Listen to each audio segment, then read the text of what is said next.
What's up, guys? Welcome back to another episode of Missflips. In today's episode, we are making over this big boy right here. It's gonna be a super easy, beginner-friendly flip. So if you're just starting to flip furniture, this is the video to watch for you. All right, let's get flipping. So my client wanted me to match this piece to a nightstand that she already had in her bedroom, this guy right here, and she was working on a pretty tight budget, so we couldn't afford to do any of the cane replacing or anything like that. So we're doing something very simple, very beginner friendly, but still elevated and elegant. The first thing we're gonna need is a mask. I highly recommend getting this and it being one of your first purchases that you make as a new furniture flipper because this is so important to your safety. The second is a sander, of course. We gotta sand stuff. And third, you're gonna need paint. I personally recommend Good Bones, link in the description if you wanna try it out. Then we have tape, to tape stuff. And last but not least, our paint applicators. I will be using a paint sprayer in this video, but you do not have to use it. A paintbrush will do just fine. So the first step when starting a piece, and arguably the most important and often forgotten step, is cleaning. You want to make sure that your piece is nice and clean so that when you get to sanding, you're not going to be embedding any of the grime that's on the surface of the piece into the wood. I personally always use a mixture of water and vinegar. Not only is it eco-friendly, but it does a great job at making sure that all the grime is off of the piece. So normally you want to remove the hardware before you start cleaning the piece. I obviously didn't do that, and there's no reason for it. I just kind of forgot. Anyways, since I will be painting the entire piece, my next step is to scuff sand. I'm using 100 grit sandpaper here, and I'm just going over the entire piece, making sure that all of that smooth finish is off, so that my paint has a nice rough surface to grip onto.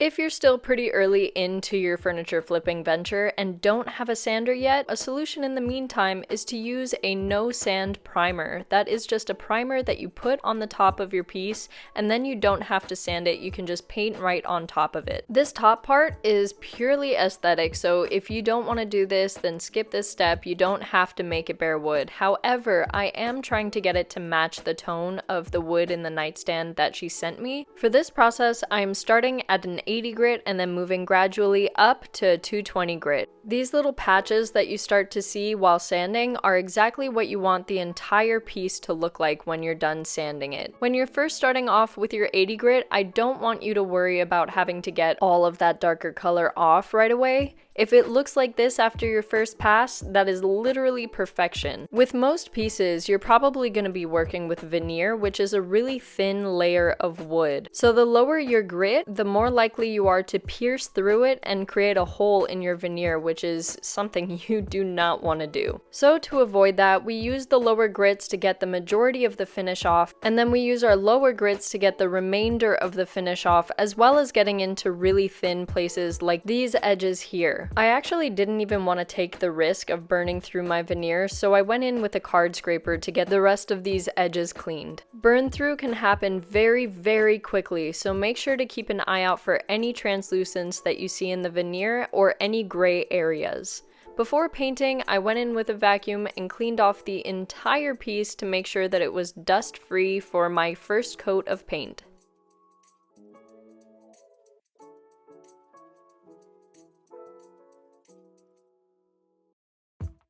To avoid any paint getting into your drawers while spraying or painting, I like to put a little piece of tape in every hardware hole to block any paint that would come through.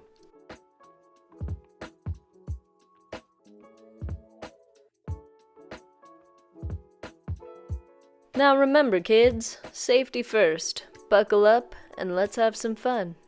As I mentioned before, I am using a paint sprayer today, and if you have a Flexio 3500 or have one and don't know how to use it, or would like to buy one, make sure to check out my tutorial on that where I teach you how to use it as well as how to properly clean it. Regardless of what I'm using to paint though, I always like to water down my paint, that way it minimizes brush strokes, and for a paint sprayer it makes it a lot easier for your sprayer to push out. So when starting to paint a piece, usually it's a prerequisite to have to cover it in primer first.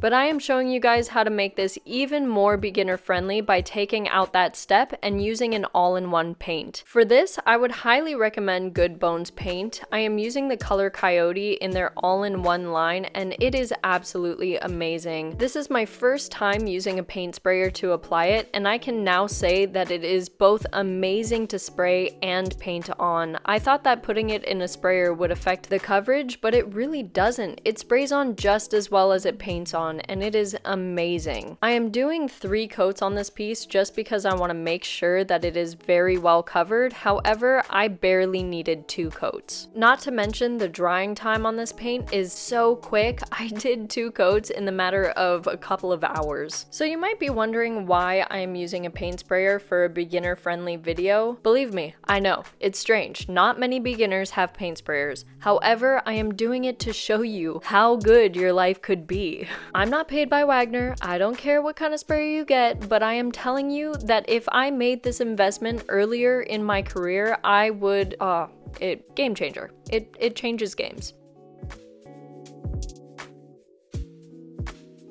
Now, between each coat, you want to get a sanding pad as well as a sandpaper. I prefer 240 or higher, but you can even do 300,000, or you can use a paper bag for all I care. Honestly, you can genuinely use a paper bag to do this.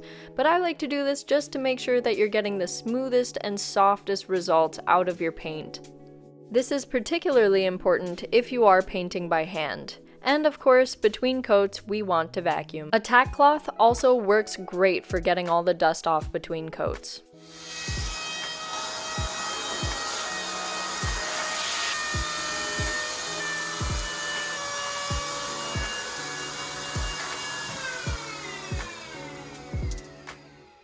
That, my friends, was the sound of my paint sprayer's last breath. Immediately, I noticed a distinct burnt rubber smell, kept my mask on, and got to putting away the tent, immediately opening my garage to clear out any other fumes that were in there. Luckily, my paint sprayer was still under warranty, so I called Wagner up and they replaced it, and I have a new one coming next week. When stuff like this happens, I like to communicate immediately to my clients and be fully transparent with them, and provide them with multiple options on how to proceed. For this client, I gave her the option to either wait for the paint sprayer or I can carry on by hand, making sure that she was aware that going by hand would result in a rougher finish than going with a paint sprayer, to which she of course chose to wait for the paint sprayer. But just so I don't leave you guys high and dry, I am going to be telling you guys exactly how to finish off your pieces. For my top coat, I am going with a satin polyurethane water-based top coat, and I'm going to be spraying it on and following the exact same steps as I did with the paint, making sure to sand in between each coat, and I'm going to be applying 2 coats on top, and I am doing that both for the raw wood and the painted areas. To get it to match the sample nightstand that she sent, I will be staining it in a different color, probably like a cherry or something, but you can stain it any color you want, and then once that dries, you can apply your top coat. While I'm waiting for my sprayer to come in, I decided to put use to the time and dedicate it to catching up on some other pieces that I hadn't quite finished. To be fully transparent, yeah,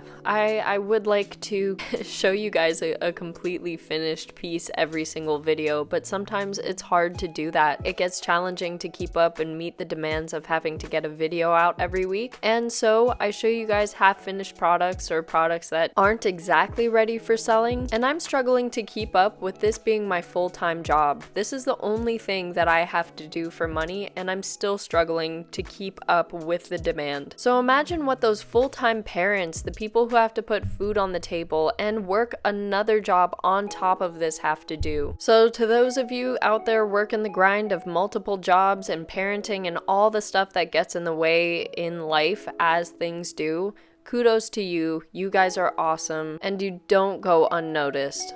But on a lighter note, I do have some awesome projects coming up for you guys, including a cool bar cabinet that I got for a client of mine. I will be transforming that in the next couple of weeks.